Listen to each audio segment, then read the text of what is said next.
Hello? Yeah, hello? Ikaw, hello?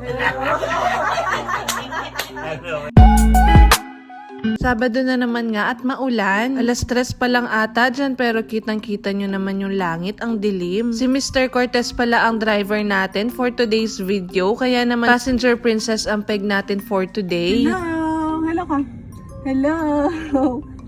Yun. So ngayon, nasa BDO Hypermarket kami guys. Kasi may kukunin lang si daddy ni Aya. Habang hinihintay natin siya, may kukwento ako sa yung katangahan ko. Sa tagal-tagal kong hindi naghuhugas ng butter ni Aya, naghuhugas ako last time. And naghuhugas ako dun sa lababo dun sa CR namin sa kwarto. Yun kasi yung task ni Mr. Cortez, kaya medyo hindi ko na matagal ko nang hindi ginagawa. Kasi itong si Aya, every time na makita niya akong lalabas ng kwarto is umiiyak siya. Kaya yun, nag-decide na lang akong kasi nga nakikita niya naman ako.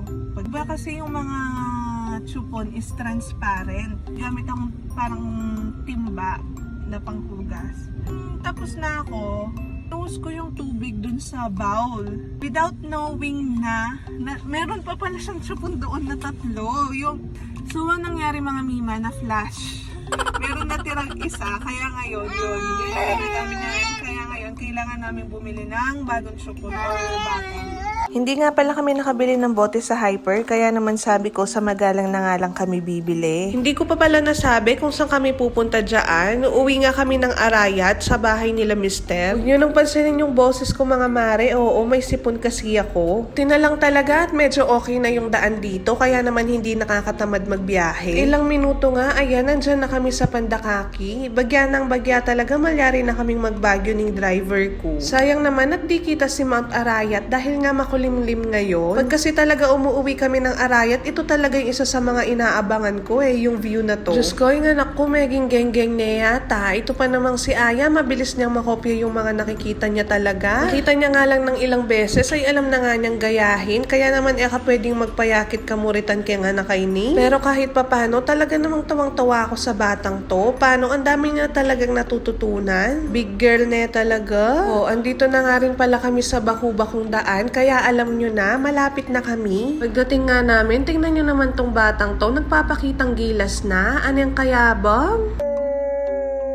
Kiki? Ba? Ay, Kiki, kumahan ka pa. Wala nang naning ka na. Ay. Ayabang na.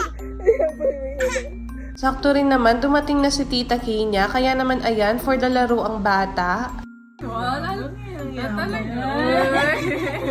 Lumakad na yata talaga. Arte mo?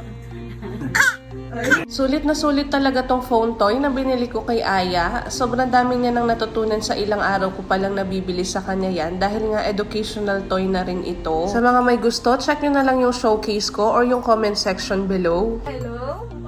Ikaw, hello?